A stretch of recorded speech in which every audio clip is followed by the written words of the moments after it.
After years of rumor and speculation and months of promises, we finally got behind the wheel of the new 3-liter Power Stroke turbo diesel.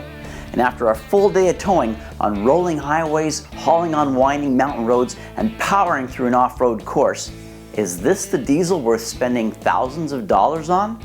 Why would anyone choose this engine over the 4 other choices in Ford's lineup for the F-150?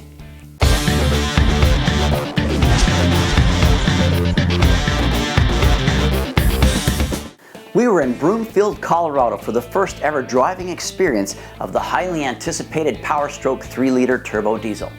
We're going to look at how the 3-liter performs under real-world conditions and some abusive off-road driving conditions to see where it succeeds and where it fails.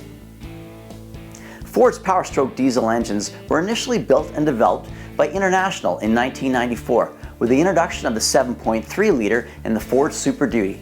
Ford eventually brought production of the Power Stroke in-house, and after several iterations throughout the years, we now have the 6.7-liter, which we see in the Super Duty. The original 7.3-liter in 1994 produced 210 horsepower at 3,000 RPM and generated 420 pound-feet of torque at 2,000 RPM. The new 3-liter for F-150 produces 250 horsepower at 3,250 RPM and 440 pound-feet of torque at 1,750 RPM. More horsepower and more torque from an engine with less than half the displacement. Today's diesel engines are not the black smoke-emitting, injector-chattering oil burners of years past. Whenever a brand new engine enters the marketplace, I typically stand back and wait for others to lay their cash down and wait to see if it lives up to expectations in performance and durability in the real world. The difference here is Ford's experience and great track record with the 6.7-liter Power Stroke engine. And although this 3-liter is new to the F-150, it's not new to the world. It has a strong family history in the Lion series of the diesel engines that Ford developed for Citroën, Jaguar, and Land Rover. As with the Ford Ranger, Ford engineers used the rest of the world as the proving ground for the technology that we're going to get here in North America. Now let's talk durability first. According to Ford, the design life of the engine is 150,000 miles, and they actually back most of this up. A typical powertrain warranty from Ford is 5 years and 60,000 miles. But because this is a Power Stroke, you get 5 years and 100,000 miles on this engine. Still, the question remains, is the new 3-liter Power Stroke good enough? Is it worth spending thousands of dollars more on? And why would anyone choose this engine over the 4 other choices in Ford's lineup for the F-150? There are 2 parts to this answer: fuel economy and torque. Part of our driving experience was a fuel economy challenge. Testers all used the same 2-door 4x2 F-150. It's the same model that was used in the EPA rating, which achieved the 30-mile-per-hour highway benchmark. The goal in this challenge was to see who could achieve the best fuel economy number, using the stock dash indicator and driving the same route. Driving in a completely impractical manner, and by that I mean less than the speed limit, mirrors pulled in to reduce drag, never using the brakes unless it was an emergency, only whispering to the gas pedal and saying prayers for green traffic lights and benevolent tailwinds, some challengers achieved over 40 miles per gallon. Regardless of the fanciful methods they used to win, it is still a ridiculously fuel-efficient number for a half-ton pickup truck. But it's not my style of driving. I chose the 4-door 4x4 with a 6,000-pound trailer and drove the way I usually do with a trailer, which is with liberal pressure applied to the skinny pedal, merging into traffic and going up hills, and braking when necessary. Towing a tournament boat and then a box trailer with roughly the same weight through the rolling hills outside Broomfield, Colorado, I averaged 11.8 miles per gallon. To some folks, this might not seem like a staggering number, but my 2004 Ram 1500 with a Hemi V8 achieved the same fuel economy in highway driving with no load to tow. Where you land with your fuel economy depends entirely on your driving habits. What will you be towing and where? Will you be crossing the prairies or going over the Rocky Mountains? The bottom line is, this is an advanced engine whose sole purpose is to tow very fuel efficiently, and it does. Up to now, I may have sounded like a Ford marketing spokesperson, but they aren't paying me to say anything. In fact, they're not paying me at all. Although, fair disclosure, I did order a very expensive 10-ounce filet mignon with smashed potatoes, which I paired with a lovely bottle of Grey Goose from room service, all on Ford's tab. If fuel economy is part one of choosing a new Power Stroke over the F150's other choices, the second part is torque. This diesel engine effortlessly generates a ton of low-end torque at low RPM.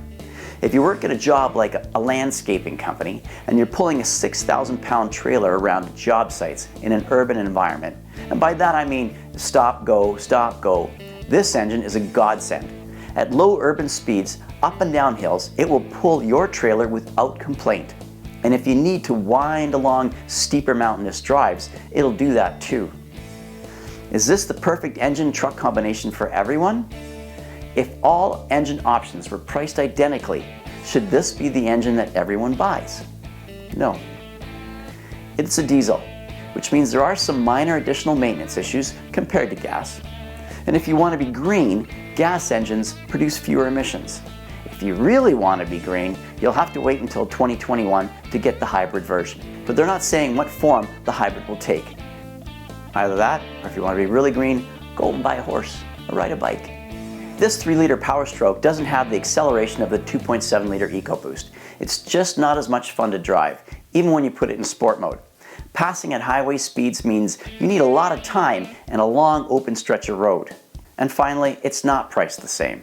The diesel is the most expensive option, and more importantly, it's only available in Lariat and above trim lines, so you can't buy it in the more affordable XL or XLT, unless you're a fleet customer or you're willing to wait, as Ford says the diesel could be introduced into the XLT if the engine proves to be popular enough.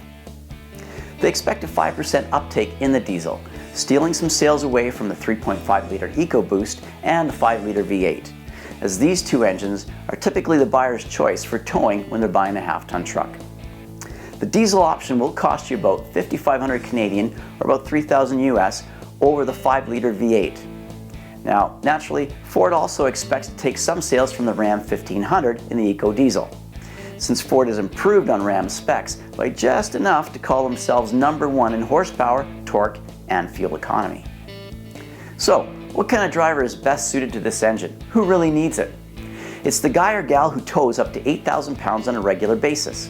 It does have an 11,400 pound max towing capacity, but I wouldn't recommend a half-ton Pickett if this is what you do on a daily basis. You should upgrade to the Super Duty.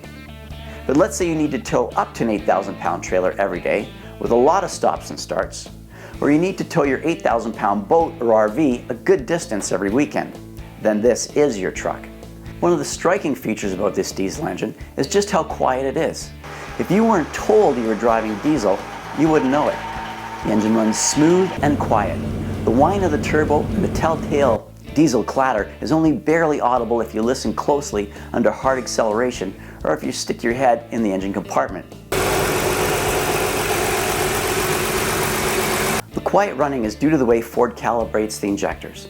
It's also due to the use of special foam covers to encapsulate the injectors and the high-pressure fuel pump. There's also a better insulated engine cover and extra insulation inserted into the A-pillars. There's also thicker foam in the dash panel, which is also known as a firewall, but I was told they don't use that term anymore. Many of us have been wondering why it took Ford so long to place this engine in the F-150, as a similar engine has been kicking around in Ford's international vehicles for roughly a decade. Well, first they needed the foundation and the architecture of the 2015 F-150. The 700 pounds that they saved in the weight allowed them to develop powertrain technology so they could hit their goals for horsepower, torque, and fuel economy in the 8,500 pound truck category. The gas is still where it's at for the bulk of pickup truck buyers, which is why we saw the Ford gas engines get revamped in last year's mid-cycle refresh. With that out of the way, they had time for diesel. The weight savings in the new platform was critical to the diesel's success because a 3-liter Power Stroke is 388 pounds heavier than a comparably equipped 3.5-liter EcoBoost. In addition to towing, low-end torque has another application, driving off-road. The Ford team constructed an off-road course designed to demonstrate the low-end torque of the new diesel and the off-road capability of the FX4 trim. Clouds the day before our drive unleashed a mix of rain and snow on the course, which the F-150s churned into a slushy field of mud. But our day dawned cloudless blue skies, drying up the mud to just a perfect consistency. The lock and rock course was challenging enough to test the bash plates on every pass, and we made good use of the locking rear differential. The largest uphill test was roughly a 25-degree incline and about 40 feet high, and the subsequent 30-degree downcline made excellent use of the hill descent control.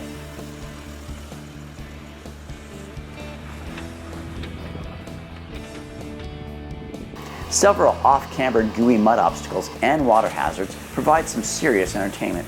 Artificially created tight winding paths between rocks and logs forced you to take advantage of the 360-degree cameras, as long as you hadn't caked them in mud after crashing through the two water obstacles. The truck performed well. I was surprised how well.